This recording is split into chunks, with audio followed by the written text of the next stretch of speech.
ಶ್ರೀ ಗುರು ಕಾಂತೇಶ್ವರ ನಾಟ್ಯ ಸಂಘ ಇಟಗಿ ಇವರಿಂದ ಮೇ 1, 2 ಹಾಗೂ 3ರಂದು ಕ್ಯಾಂಪ್ನ ಕೊನೆಯ ನಾಟಕ ಪ್ರದರ್ಶನ ಮದ್ಕೂಣಿ ಕಾಂಪ್ಲೆಕ್ಸ್ ಆವಾರದಲ್ಲಿ ನಡೆಯಲಿದೆ ಎಂದು ಕಲಾವಿದ ಮೀನಾನಾಥ್ ಮಂಗಳೂರು ಹೇಳಿದರು.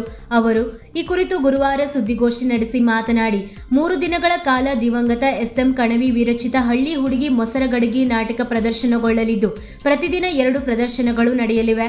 ಕಾಮಿಡಿ ಕಿಲಾಡಿಗಳು ಸೀಸನ್ 4ರ ವಿಜೇತ ನಟ ಹರೀಶ್ ಹಿರಿಯೂರು, ಪ್ರಿಯಾ ಹಿರಿಯೂರು ಹಾಸ್ಯ ಪಾತ್ರವನ್ನು ಹಾಗೂ ನಿವೃತ್ತ ಪೊಲೀಸ್ ಇನ್ಸ್ಪೆಕ್ಟರ್ ಶ್ಯಾಮರಾಜ್ ಸಜ್ಜನ ಮುಖ್ಯ ಪಾತ್ರ ನಿರ್ವಹಿಸಲಿದ್ದಾರೆ ಎಂದು ವಿವರಿಸಿದರು. ಸಂಘದ ಮಾಲೀಕ ಪಂಚಾಕ್ಷರಿ ಹೂಗಾರ ಮಾತನಾಡಿ, ಕಳೆದ ಫೆಬ್ರವರಿಯಲ್ಲಿ ಗ್ರಾಮದೇವಿ ಜಾತ್ರೆಯ ಸಂದರ್ಭದಲ್ಲಿ ನಮ್ಮ ಸಂಘ ಯಲ್ಲಾಪುರದಲ್ಲಿ ನಾಟಕ ಪ್ರದರ್ಶನ ಆರಂಭಿಸಿತು. ಇಲ್ಲಿನ ಸುಸಂಸ್ಕೃತ ಕಲಾಭಿಮಾನಿಗಳ ಪ್ರೀತಿ ಪ್ರೋತ್ಸಾಹದಿಂದ 2.5 ತಿಂಗಳುಗಳ ಕಾಲ ನಿರಂತರವಾಗಿ ನಾಟಕ ಪ್ರದರ್ಶನ ನಡೆಸಲು ಸಾಧ್ಯವಾಗಿದೆ. ಸಂಘದ ಕಲಾವಿದರ ಸಹಾಯಾರ್ಥ ನಾಟಕ ಪ್ರದರ್ಶನ ಹಮ್ಮಿಕೊಂಡಾಗಲೂ ಇಲ್ಲಿನ ಕಲಾಭಿಮಾನಿಗಳು ಸಹಕರಿಸಿ ಯಶಸ್ವಿಗೊಳಿಸಿದ್ದಾರೆ ಎಂದು ಸಹಕರಿಸಿದವರಿಗೆ ಕೃತಜ್ಞತೆಯನ್ನು ಸಲ್ಲಿಸಿದರು.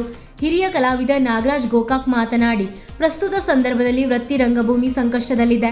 ಕಂಪನಿಗಳನ್ನು ನಡೆಸುವುದು ಕಷ್ಟಕರವಾಗಿದೆ. ಎಲ್ಲಾ ಸಮಸ್ಯೆಗಳ ನಡುವೆಯೂ ಕಲೆಯ ಮೇಲಿನ ಪ್ರೀತಿ, ಕಲಾಸಕ್ತರ ಪ್ರೋತ್ಸಾಹದಿಂದ ಮಾಲೀಕರು ಕಂಪನಿಗಳನ್ನು ನಡೆಸುತ್ತಾ ರಂಗಭೂಮಿಯ ಉಳಿವಿಗೆ ಪ್ರಯತ್ನಿಸುತ್ತಿದ್ದಾರೆ ಎಂದರು. ಸುದ್ದಿಗೋಷ್ಠಿಯಲ್ಲಿ ಕಲಾವಿದ ರಾಯಣ್ಣ ದಾವಣಗೆರೆ ಉಪಸ್ಥಿತರಿದ್ದರು.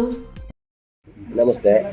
ವಿಷಯ ಏನಂತ ಹೇಳಿದ್ರೆ, ಮೇ 1, 2, 3 ಅಂದರೆ ಶುಕ್ರವಾರ, ಶನಿವಾರ, ಭಾನುವಾರ ಈ ಯಲ್ಲಾಪುರಕ್ಕೆ ನಮ್ಮದು ಕಡೆಯ ಪ್ರದರ್ಶನ ಹಳ್ಳಿ ಹುಡುಗಿ ಮೊಸರುಗಡಿಗೆ ಎನ್ನುವಂಥ ನಾಟಕ ಆಡ್ತಾ ಇದ್ದೀವಿ. ಈ ನಾಟಕಕ್ಕೆ ಮುಖ್ಯ ಹಾಸ್ಯ ಪಾತ್ರಕ್ಕೆ ಕಾಮಿಡಿ ಕಿಲಾಡಿಗಳು ಸೀಸನ್ 4ರ ವಿನ್ನರ್ ಶ್ರೀಯುತ ಹರೀಶ್ ಹಿರಿಯೂರು ಹಾಗೂ ಅವರ ಧರ್ಮಪತ್ನಿ ಪ್ರಿಯಾ ಹಿರಿಯೂರು ಅವರು ಬರ್ತಾ ಇದ್ದಾರೆ.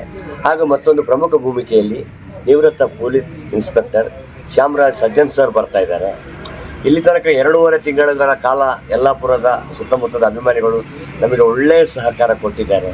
ಇನ್ನು ಈ ಊರಿಗೆ ಕಡೆಯ ಪ್ರದರ್ಶನ 1, 2, 3 ಈ 3 ದಿನ ಹೆಚ್ಚಿನ ಪ್ರಚಾರ ಕೊಟ್ಟು ಪತ್ರಿಕಾ ಮಾಧ್ಯಮದವರು ನಮಗೆ ಸಹಕರಿಸಬೇಕಂತ ಹೇಳಿ ಕೇಳ್ಕೊಳ್ತೇನೆ.